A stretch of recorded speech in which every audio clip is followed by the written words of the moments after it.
네, 오늘은 자비로우신 하나님과 인간의 협력 153페이지 제일 밑에 줄 살펴보겠습니다. 지난 시간에 사제 영성은 그리스도 중심의 성격을 띈다. 그리고 사제와 그리스도 사이의 실존적 결합에서 사제 영성이 비롯된다는 말씀을 드렸죠. 그래서 세 가지 측면, 복음적 근본주의를 실천하면서 그리스도를 닮는 것과 겸손의 정신으로 성사 집행과 직무를 수행하는 것, 그리고 공동체 일원이자 관장자로서 직무를 수행하는 것. 함께 살아나간다는 것은 대단히 중요하지만 그러나 전체를 관장하는 책임자로서 사목자로서 목자로서 살아야 되겠죠. 그것이 바로 사제 영성이 비롯되고 세 가지 측면을 이렇게 실천해 나가야 됩니다. 그래서 보험적 근본주의도 실천해 나가야 되고 성사 집행이라든지 직무 수행에 있어서 최선을 다해야 된다. 그냥 최선을 다하는 것이 아니고 그리스도를 닮아야 돼요. 예수님은 어떻게 하셨을까를 끊임없이 묵상하고 그리고 은총으로 그러한 특성들을 키워나갈 수 있도록 받아내야 됩니다. 은총을. 그렇게 해서 살아내야 되겠죠. 언젠가 이런 생각이 드는 때가 있었습니다. 젊을 때도 이런저런 생각들을 많이 하죠. 나이가 들어 은퇴하면 뭘 해야 되나, 어떻게 살아야 되나, 이제 이런 걱정들을 막 치열하게 살아요. 사목자로서 본당을 맡고 있으면 치열하게, 또 직무 특사목도 마찬가지고 치열하게 자신과 싸워야 되는 양이 더 많을 때도 있고, 이제 구비를 하자면 그래요. 겪어내야 되는 상황이나 환경은 전부 다르기 때문에, 그러나 그것에 대해서 직무적인 성격을 지니는 것은 똑같다고 얘기했죠. 환경만 달라졌을 뿐이고, 그래서 그러한 것들을 우리가 잘 드러내고 하는 것, 그것이 어렵습니다. 저는 많은 경험들을 이렇게 쭉 가지고 있다고 해도 되는데, 혼자도 있어 봤고, 혼자 9년 동안 그 공소에 있으면서 심장 없이, 물론 아주 안 만나는 것은 아니죠. 뜨문뜨문하게 만나긴 하지만, 그러나 거의 혼자 있는 시간들을 가지고 있을 때는, 자신과의 싸움이에요. 누가 뭐라 하는 사람도 없고, 관리하는 사람도 없죠. 본당이라면 신자들 눈치를 봐야 되는데, 그런 것이 없을 때에 혼자서 어떤 규칙을 스스로 만들어내고 또 지키고 하는 것은 대단히 어렵지만, 그러나 그것이 기준이 되는 것은 항상 있어요.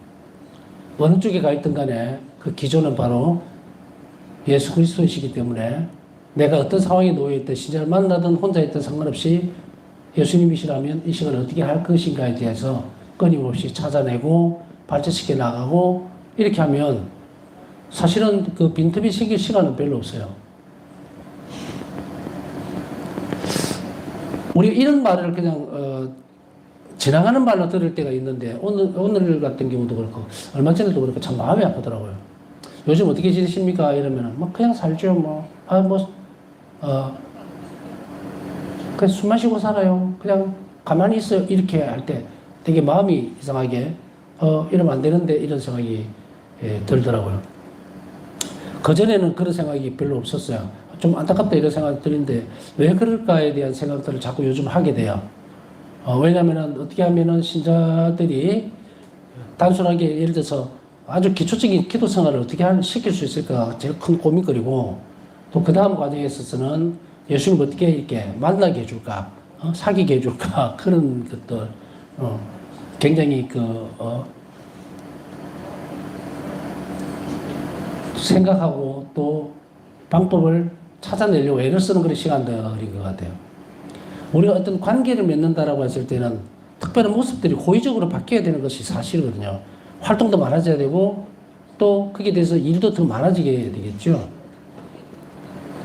요즘 우리나라 정세가 아주 급박하게 돌아가고 있고 여러 가지 많은 부분들이 있는데 좀 흥미로운 말을 들었는데 여하튼 그런 부분들을 관계 문제예요. 그냥 사회적으로는 여러분들이 충분히 들을 수 있기 때문에 예수님과 우리의 관계, 교회와 예수님과의 관계, 하나님과의 관계에 있어서 교회는 예수 그리스도의 신부죠. 신부로서 어떻게 해야 될 건가라고 생각하면 자, 우리는 또 어때요? 교회가 그리스도 신부이면 우리 또한 마찬가지거든요. 그럼 우리는 어떻게 준비해야 될 것인가가 늘 바빠야 되는데, 과연 그럴까? 이런 것을 우리가 찾아낸다면 다시 시작할 수 있겠죠.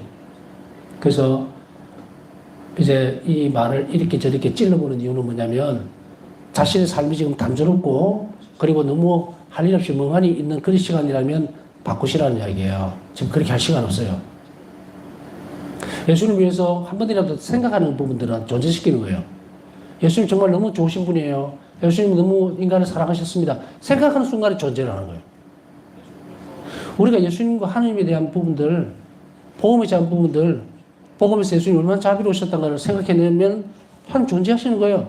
그럼 이 세상은 어떻게 됩니까? 하나님 나라는 그렇게 영역을 넓혀가는 겁니다. 누군가가 하나님 자비에 대해서 기억해주지 않고 감사드리지 않고 또 하나님께 의탁하는 태도가 없게 되면 어떻게 됩니까? 하나님 나라는 점점 줄어들어요. 하나 쉬운 예를 들면 우리나라 면적을 생각해보면 남한 면적에서 자꾸 줄어든단 말이에요, 이게. 하나님, 우리나라죠, 그죠? 대한민국이에요. 우리나라라 그러잖아, 나라. 하나님 나라도 개념적으로는 같은 거예요, 이 땅에서 보면. 하나님 나라의 백성이 많아지면 나라가 영역이 넓어지고, 하나님 나라의 백성이 줄어들면 이 영역이 좁아질 수밖에 없겠죠. 그럼 나머지 영역은 어떻게 돼요? 악이 차지하는 거예요. 그러면 하나님 나라를 실현하고 영역을 넓혀나가는 것은 뭔가? 하나님 나라에 속해 있는 사람들이 살아내야 되겠죠, 그렇게? 그래서 멍하고 있는 시간이 있을 수가 없어요. 정말, 그러나 신자들에게 있어서 가장 먼저 이렇게 본당신부도 하고 또 여러 가지 만나면서 얘기도 하다 보면 제일 어려워하는 게 단어가 하나 있는데, 어려움이 많겠죠. 그러나 그 중에 하나가 뭐냐, 묵상이라는 단어예요.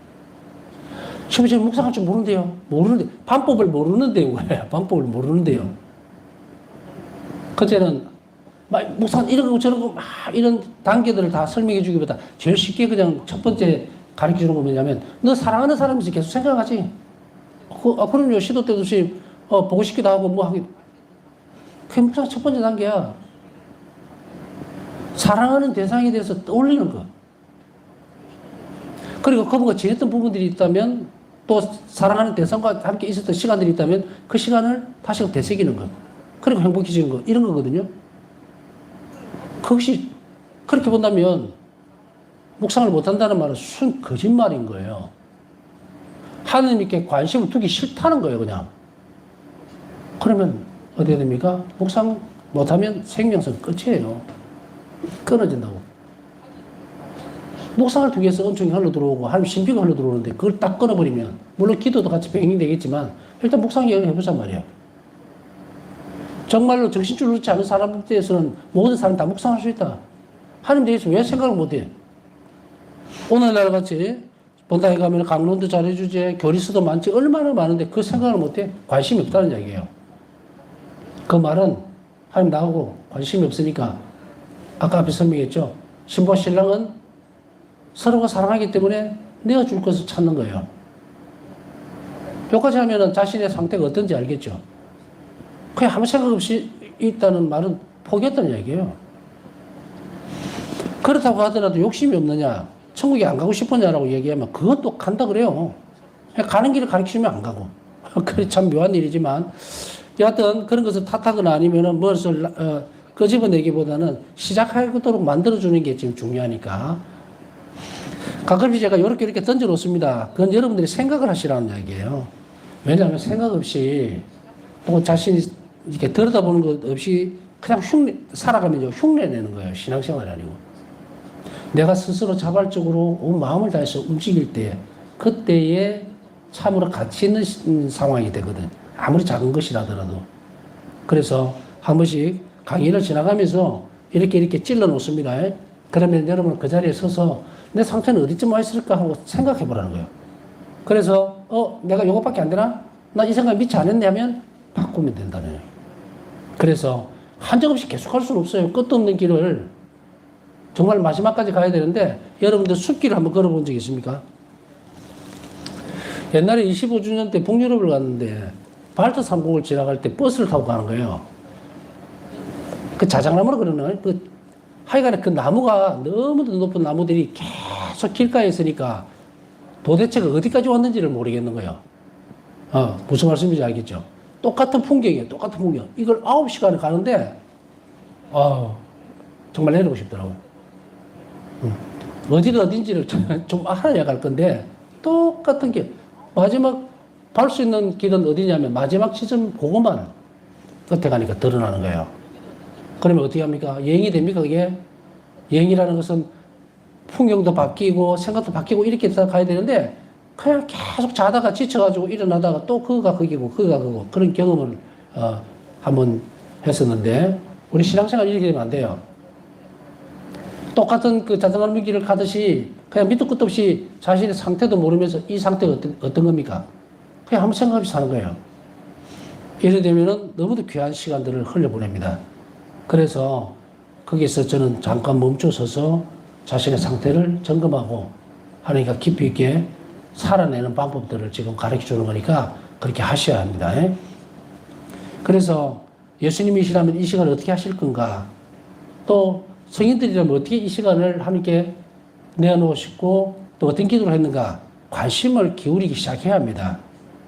그러기 위해서 배우는 건데 사제들도 마찬가지로 복음적 근본주의에서 어떤 한 부분만 가지고 하루 종일 그것을 삶으로 살아내지 못하면 퇴보라는 거예요. 언쪽 생활이 굳어져 버린다는 이야기예요. 뒤로 물러나 버리는 거예요.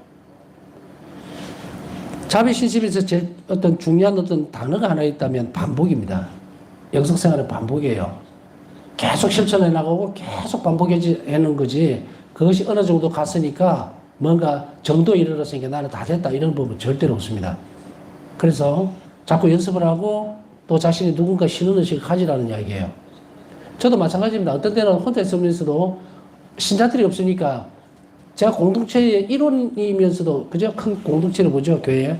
일원이면서도 또한 목자로서 살아야 되는데 자신 잘못하면은 맨날 일어나서 고추만 따다 보니까 내가 농부인지 신부인지 구별이 안 갈 때가 있어요. 그래서 너무 지쳐가지고 힘들 때는 다 때려치우고 들어갑니다. 이건 내가 할 일이 아니다. 그리고 또 가서 우리가 배터리 충전하듯이 앉아서 계속 묵상하고 이제 또 일 좀 해야지 하면 나오는 거예요. 그렇게 해서 제 신혼의식을 계속 가지고 가듯이 여러분들도 그렇게 살아야 합니다. 내가 누군가, 내가 그리스도인이라 예수를 사랑으로 태어난 그러한 존재라는 것을 잊지 말고 또 힘들 때는 주님 앞에 가서 거기서 모든 것들을 가져 나와야 돼요. 살아내는 힘을 거기서 얻으라는 이야기예요. 세상에서 기대를 하거나 뭐 이러지 말고 그럼 너무 지쳐서 하나님과도 관계가 멀어집니다. 언젠가 제가 그 말씀 한번 드렸죠. 사제증과 관련된 거니까 이번 그 말씀 한번 드리고 싶은데 프랑스에서 노동사제가 완전히 실패해버린 경우가 있었어요. 완전히 실패해버렸습니다. 왜냐하면 취지는 굉장히 좋아요. 노동자들 안에 들어가서 그리스도께서 예수님께서 목숨을 사셨죠. 요셉 성인을 따라서. 그러니까 사제들도 이제 교회에 들어가는 그 안에만 있지 말고 나가서 그들 가운데서 살아내야 된다는 것은 좋았어요. 그런데 여기서 큰 문제가 생겨버린 거죠. 저는 신학식 때 그 부분에 관심이 있어서 참 이렇게 잘 살펴봤는데 왜 실패를 했을까라고 하는 그게 답은 하나였어요. 사제는 미사를 중심으로 살아야 돼요. 이것과는 무엇과도 바꿀 수가 없어요. 그런데 프랑스에 있던 그 노동사제들은 뭐 했느냐면 탄광에서 일을 합니다. 탄광에서 일을 하다 보니까 12시간씩 이렇게 일하니까 너무 지쳐서 미사 공부가 아무것도 못해요. 하루, 이틀, 사흘, 나흘 쭉 지나 1년, 2년 지나니까 자기가 신분지 아닌지를 모르는 거예요. 신원을 잃어버렸어요. 그렇게 해서 환속을 다 해버린 거예요. 그래서 프랑스 노동사제들은 완전히 몰락을 해버렸다. 그래, 이제 여기에 대한 분명한 의식들이 있으면서 지금 노동사제라는 것은 교황청 안에서 분명하게 새로운 직무로서 이렇게 받아들이고 그리고 권고하고 있는 부분이거든요. 그럼 지금 어떻게 하는가? 교과의 관계를 떨어뜨리는 것이 아니라 살 수 있는 만큼 최소한의 비용을 줍니다. 먹고 살기 위해서 너무 매달리다 보니까 자기가 신부인지도 모르잖아요.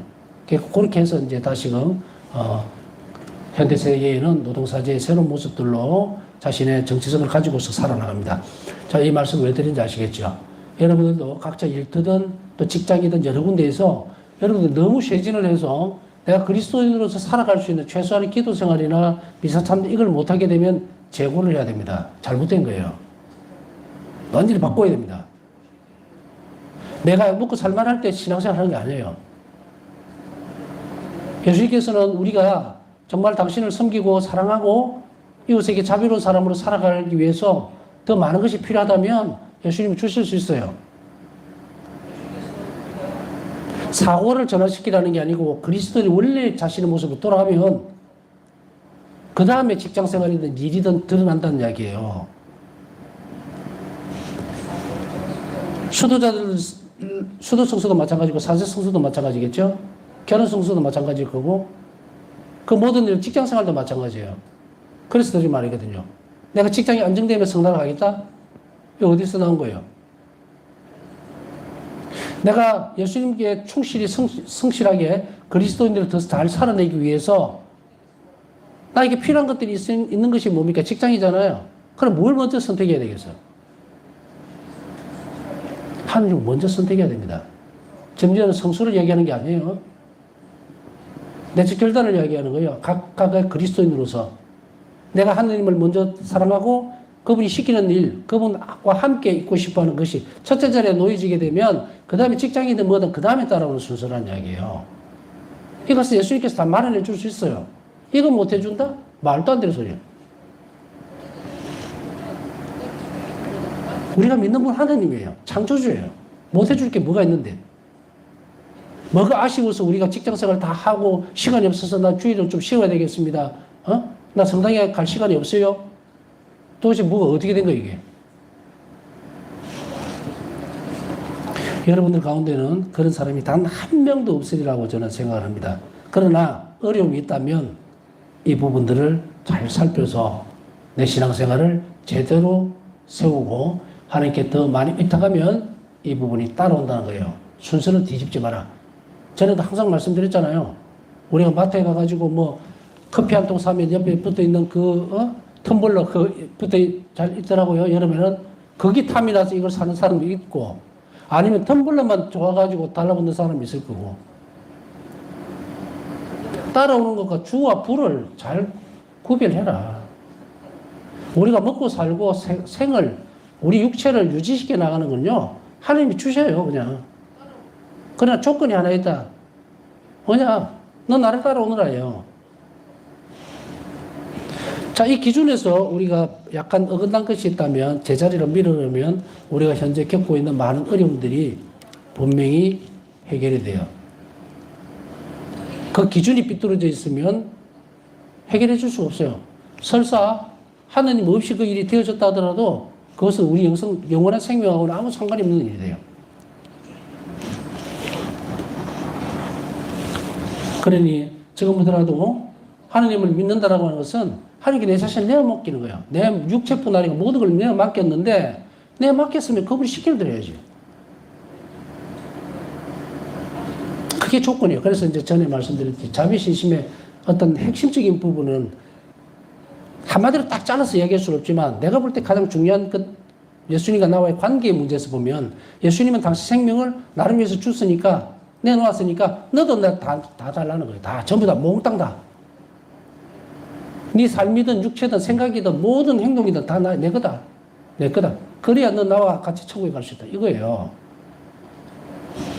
여기에서 보면 너 나를 따라오느라 라고 하는 말씀이 그 말씀인 거예요. 나는 이미 너를 위해서 생명을 내놨으니 너 뭐 나한테 뭘 줄 거냐? 에? 니도 동일한 걸 내놔야 내가 너를 데리고 저 천국에 들어갈 거 아니냐 이거예요. 그 어디에서 드러납니까? 십자가에서 우도. 응? 죽음이라는 순간 속에 자신을 다 내놓을 수밖에 없었죠. 예수님께 뭘 청합니까? 주님 나라 들어가실 때 저를 기억해 주십시오. 응? 얼마나 무엇을 의미하는지 아시죠? 죄가 없는 분이 자비를 베풀기 위해서 그 생명을 내놓는 걸 우도는 알아들었습니다. 나를 위해서 돌아가셨다는 것을 우도는 알아들어요. 누구를 위해서? 그때 뭐 교리가 있습니까? 뭐가 있습니까? 예수님께서 뭐 세상 모든 너희들을 위해서 내가 지금 목숨 내놓는다 이렇게 가르치신 것도 아니에요. 충분히 죽음으로 그건 다 드러난 진실이지만 당신 지금 말씀하시진 않았는데 우도는 알아들었어요. 죽으면 무득에서. 저분이 나를 위해서 돌아가시고 있구나, 지금. 예, 내가 맡기죠. 의탁합니다. 예? 주님, 저를 기억해 주십시오. 자, 자비신심을 살아낸다는 것은요, 오늘 한 가지 중요한 단어를 보면서 나왔죠. 우리는 매 순간 예수님께, 아니면 우리 마지막 때에 우리가 이 땅에서 그렇게 사랑했던 예수님께 이 말을 해야 합니다. 저를 기억해 주십시오, 주님. 그리고 저를 천국으로 데려가 주십시오. 요거거든요, 요거. 그런데 믿지도 않고 아무것도 안 했는데 그 말이 나옵니까? 안 나옵니다, 절대. 정신이 영이 박탈당해 버리는데. 그러니 제가 지금 오늘 말씀드린 건 대단히 중요합니다. 삶을 바꿔야 돼요, 지금. 여러 가지 여러분들이 갖고 있는 많은 어려움들이 있으리라고 알아요.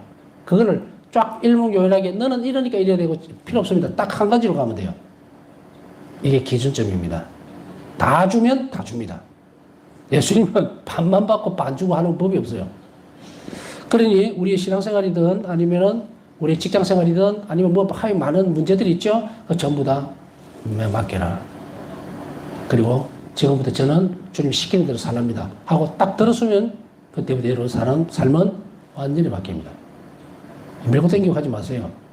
자꾸 예수님하고 나하고 무슨 겨루기 하듯이 하면 절대로 이 신심이 깊어지질 않습니다. 자, 이제 한 가지를 이제 짚었고요. 그 다음에 성령한 바울 2세가 전 세계 사제들에게 한 말은 사제의 생활 방식과 임무를 매우 잘 요약하고 있다. 지금 사제들의 생활 양식이나 이런 것을 지금 얘기를 하고 있습니다만은 우리는 다음 시간에 혹은 그 이전에 봉헌대 생활에 대해서 또 볼 거기 때문에 일단은 사제 생활가 뭔지를 알아야 돼요. 너무나 소중한 부분들을 알고서 내가 신앙생활을 해야지. 사제들은 정말로 많은 보물들을 열고 있습니다. 보물창고를 계속 열어줘요. 그런데 사제 직무에서 얼마나 많은 부분들이 쏟아져 나오는지를 제대로 알지 못하면 거기에 따라오는 은총들을 내가 못 받아가는 거죠. 결국 내가 뭐하고 직결이 됩니까? 내 영원한 행복하고도 직결이 된다. 그래서 지금 여러분들이 여러 시간에 걸쳐서 사제 직무에 대해서 보고 있는 거예요. 배우고 있는 거예요. 사제, 당신은 당신이 되십시오. 어떤 제한도 두지 말아야 하며 어떤 부차적인 추측도 하지 말아야 하고 하나님에 대한 타협도 그리고 무엇보다 자신의 양심과의 어떤 타협도 없어야 합니다. 당신이 자발적으로 받은 은총의 선물에 감사하는 것, 그것이 당신의 근본적인 퍼스널리티를, 이 퍼스널리티는 개인의 고유한 특성이에요. 성격이라든지 행동, 양식 등을 포괄하는 개념이 이 퍼스널리티입니다. 그리고 사고하고 사랑하는 방식을 이루어야 합니다. 은총의 선물에 감사드리고 근본적인 자신의 개성, 고유한 특성들이죠. 성격, 행동, 양식들을 그대로 다 드러내야 된다. 그리고 사고하고 사랑하는 방식을 이루어야 된다. 이 방식과 틀 안에서 사고를 해야 되고 그리고 사랑해야 한다는 거예요.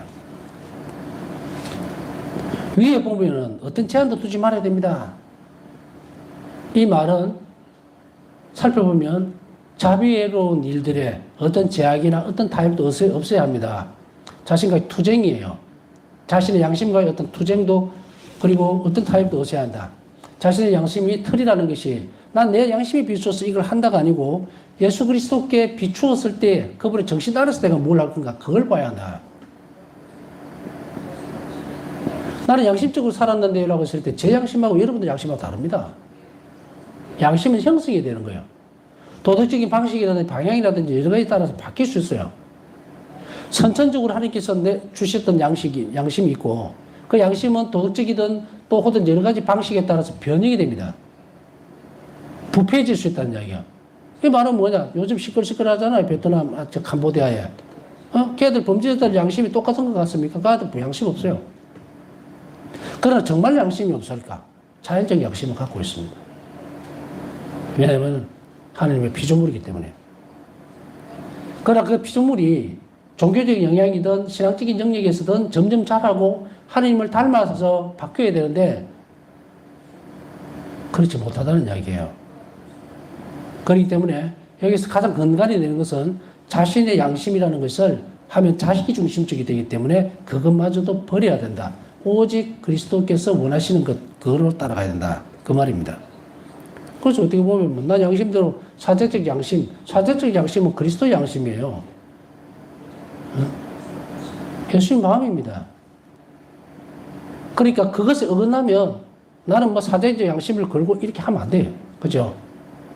여러분들도 마찬가지입니다. 내 양심을 걸고 하면 안 돼요. 그 양심이 어떤 양심인지. 그래서 그 중심에 예수님의 그리스도의 정신이 그대로 드러날 때를 얘기하기 때문에 앞에서 이러한 부분들을 휘둘러서도 안 되고 그쪽으로 들어가서도 안 된다 이 말입니다. 당신의 사제직에 항상 용기를 가져야 합니다. 어떤 그림자도 당신 안에서 빛을 덮지 않도록 하십시오. 제가 여러분들에게 이제 더 이상 어떻게 보면 이런 시간들을 통해서 사제들을 위해서 기도해달라, 또 그들의 상황에 대해서 맡은 직무의 거룩함에 대해서 점점 성장할 수 있도록 그냥 사제들을 위해서 기도, 그게 아니고 또 이 세상에 뭐 모든 유혹에 지킬 그런 기도가 아니고 사제 직무 여러분들이 배우라는 거예요. 배운 대로 기도해야 됩니다. 그들의 말을 선별해주고 거룩하게 살 수 있도록 또 그리스도인으로 성장할 수 있도록 도와주시고 그게 필요한 좀 주십시오. 이렇게 들어가야지 그냥 사제들을 위해서 기도합시다. 밑도 끝도 없어요. 구체적인 기도는 하느님을 움직입니다. 구체화된 기도는 우리가 예를 들어서 성사 안에서도 마찬가지거든요. 성사 생활할 때도 고해 성사를 예를 들면 그곳에서 내가 뭐 이렇게 해서 했습니다 하는 그 부분하고 그것 때문에 하느님이 얼마나 상해하셨는지에 대해서 성찰해야 되는 거하고는 격이 달라요. 그냥 내가 예수님 마음을 아프게 해서 내가 너무 마음이 아프다 이거 그냥 탄식이에요. 탄식. 내가 자비를 베풀어야 할 순간에 예수님 십자가의 희생을 내가 무익하게 만들어버렸잖아요. 응? 내가 자비를 베풀고 예수님은 내가 자비를 베풀기를 원하고 그 십자가상에서 흘러나온 그 은총으로 그 십자가 죽음을 그게 근간이 되는 거예요. 거기서 나온 건데 내가 그걸 무한개해버린 거야. 그것에 대한 동의가 있어야 되겠죠. 제가 그 시간을 미처 잘 들여다보지 못했다. 그래서 하나님 희생을 무익하게 만들어버렸다. 그 순간에 한 자비를 멈추게 만들었다. 이렇게 들어가는 거예요. 자비 기도를 잘 배우신 분들은 제가 말씀드린 내용 알아들을 거예요. 그게 죄를 용서해달라는 것이 아니고 아들님의 희생을 무익하게 만들지 말아달라고 탄원을 하는 거예요. 그 자비 기도가. 다시 들어와서 어떤 그림자도라는 것은 유혹들이겠죠. 아니면 거기에 대한 어떤 확신이 없는 어떤 부분들이라든지 이런 것들, 혼란스러워하는 것들, 또 자비롭지 못한 것들 이것이 덮지 않도록 하십시오. 어떤 왜곡도 거룩함의 본질에서 당신을 떼어놓지 않도록 하십시오. 어떤 왜곡도 이 단어 안에 굉장히 많은 것이 들어갈 수 있습니다. 이것은 뭐 여러 가지 잘못된 교리지식 혹은 엉뚱한 소리들 뭐 이런 것도 있죠. 그런 것들에 거룩한 본질에서 당신 떼어놓지 않도록 해라 이 말입니다. 당신 안에 생명을 억누르는 죽음의 표지가 없도록 당신의 그 보관소가 되지 않도록 하십시오. 굉장한 표현입니다. 보관소가 되지 않도록. 저는 한 번씩 그런 이야기를 어떤 사람들이 무슨 어떤 얘기들을 하다 보면은 저는 그런 비유를 들어서 말씀을 드려요. 여러분들은 쓰레기를 주머니에 넣고 다닙니까? 아니면 쓰레기통을 빨리 찾아서 버립니까? 라고 물으면 100이면 100 다 쓰레기통에 버린다고 얘기를 해요.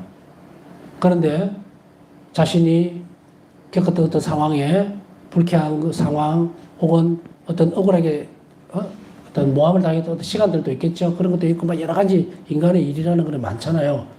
그 감정적 찌꺼기들 그런 것들을 버리지를 못하고 주머니 넣고 다니는 거예요. 여러분들도 아마 주머니 털어보면 많이 나올걸요. 그거 왜 들고 다닙니까? 사랑과 자비 외에는 그 지저분한 거 주머니 넣지 마세요. 내가 그 통일해서는 안 된다고 그게. 그건 다 성화시켜버려야 돼요. 통일하면서 기도하면서 이 시간에 다 주님께 드리고 털어야지. 그걸 왜 자꾸 주머니 넣고 이 주머니 넣다가 저 주머니 넣다가 그걸 너무도 소중하게 간직하고 싶습니까? 그걸 막 화상 구석구석에 넣어놔가지고 그걸 켜켜이 뭐하노 이렇게 악취가 나고 막 넘칠 때까지 그게 자기를 괴롭히는데도 알면서도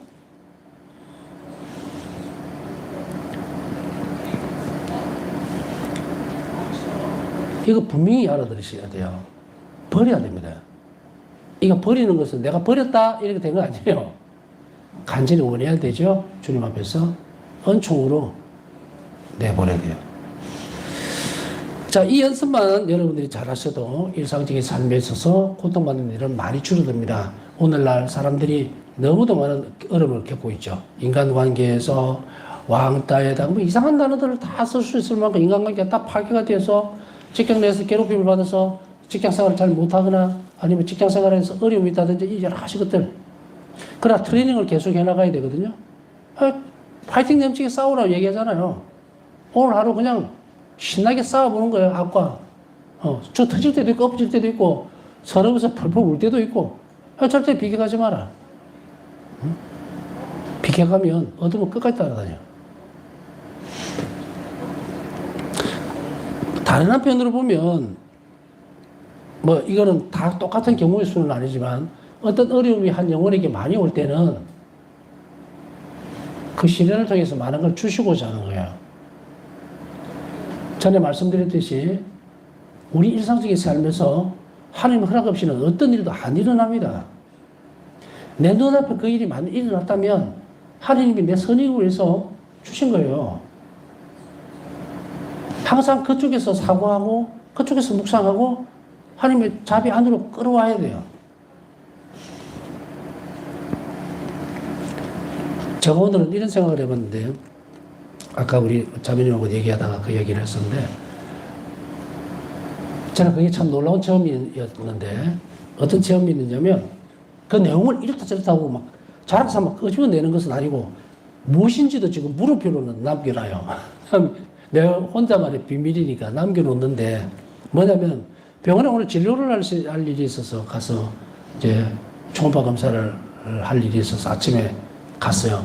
근데 광안대교를 이렇게 넘어가는데 이제 손에는 묵지를 들고 자비궤도를 계속 받치면서 이제 시작은 묵지궤도를 해서 도착할 때까지 자비궤도를 계속 받치다가 광안대교 위를 타고 올라가서 이제 해가 이렇게 보이잖아요, 그죠? 빛이 밝은 빛이 해 지나가는 했던 시간은 벌써 지났고 밝은 빛이 이 바다하고 부딪히면서 또 보이는데 좀 평화롭다, 야 기분 좋다 이런 상쾌하다 이런 그런 느낌이 아니고 물론 좋죠.